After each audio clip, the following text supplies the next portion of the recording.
So, we just got a trailer for Punisher One Last Kill. This is basically the Marvel special presentation, which they haven't really done since Werewolf by Night, focusing on the Punisher. And basically, I think this is going to be more of a standalone Frank Castle comic, but also it's going to serve as a what would you call it?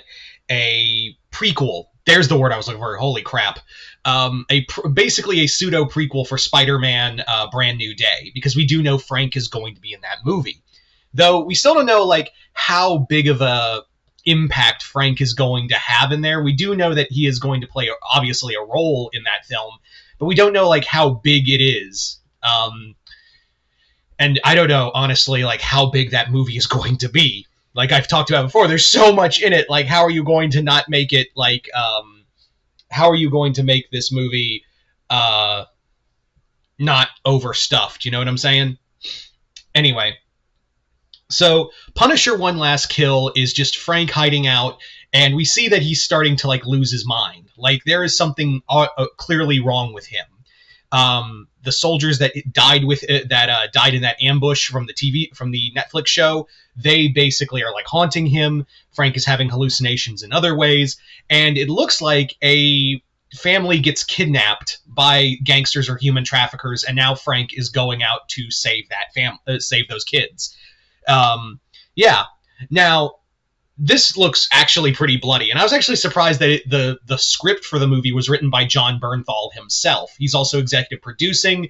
He's not directing. I forget the director's name, but I was actually surprised that Bernthal wrote the script. And this thing was just R-rated from the jump. This thing was just a straight up R-rated, no holds bar. I am here. I am the Punisher, and this feels like something Bernthal wants to give to the fans. As the character. So I really I like the energy of it, and it is cool to see Punisher in the full gear. Because I feel like, here's the thing, I've always liked Punisher when he's in full gear, and what I mean by that is I unapologetically like when he's like got the tactical vest and all that, like of course Punisher Max, but also I have an affinity for the black suit, like from the 80s and 90s. Do you guys remember like when Punisher wore a costume, like an actual like all black suit with white combat boots, white gloves?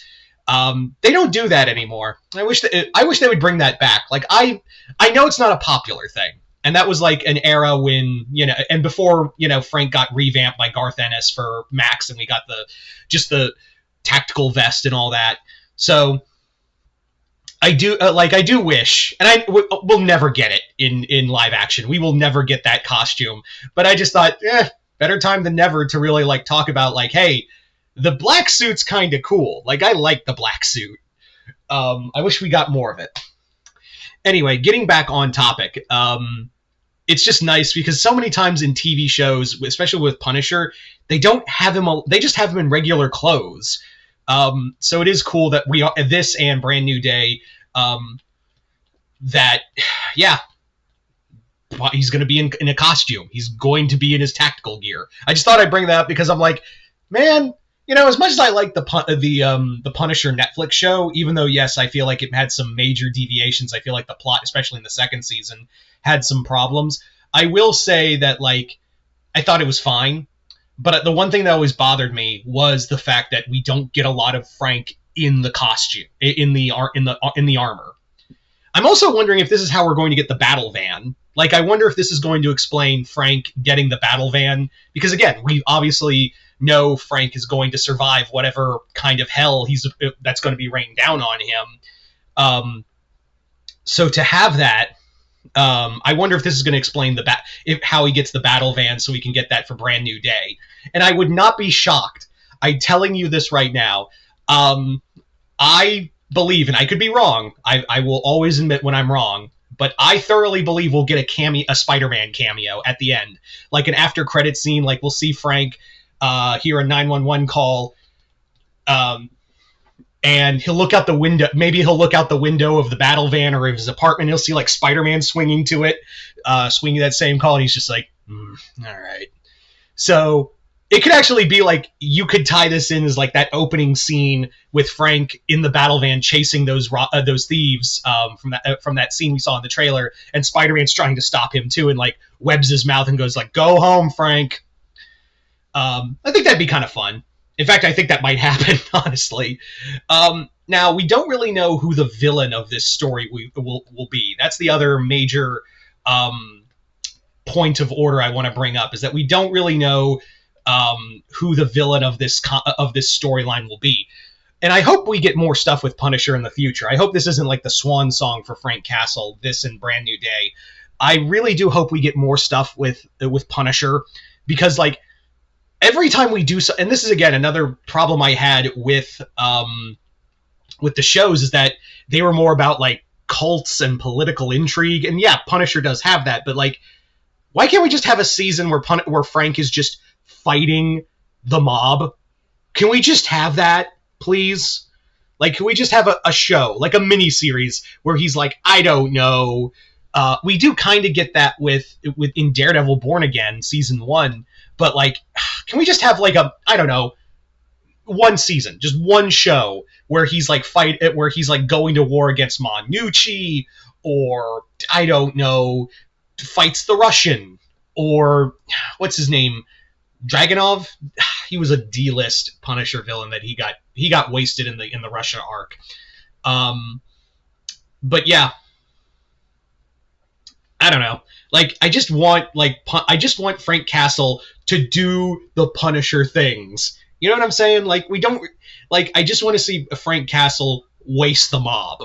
Is that too much to ask? Like, how hard is it to do Monucci? They mention her in a few episodes, and we never get her. We never got Monucci. Or Barracuda. Can we get Barracuda for a villain? Is that so hard? I don't know. I feel like I'm not asking for much, am I? Anyway, I'm rambling at this point. It looks cool. Punisher One Last Kill looks like a pretty brutal show, really, I don't know how long it's going to be. They say a Marvel presentation, and the Werewolf by Night was less than an hour. So I wonder, for this Marvel presentation for Punisher One Last Kill, I am wondering how long they're going to make it. I don't know if there's like a runtime that was announced. I would probably say like it's probably going to be like maybe an hour tops. I don't think they'll make this a movie length. I would say like hour 10 minutes tops for this for this. Maybe even less.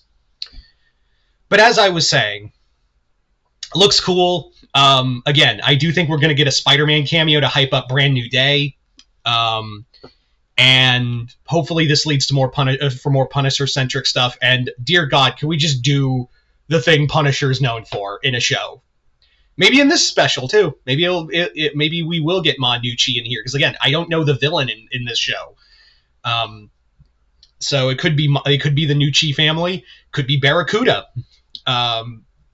We could get the Russian in here. Who knows? Anyway, so you guys tell me in the comments below, what do you guys think of Punisher One Last Kill? Are you guys excited? Are you guys not? Comment below, let me know. Other than that, hope y'all enjoyed this. I'm Mr. Multiverse. I'll see you next time in the Multiverse.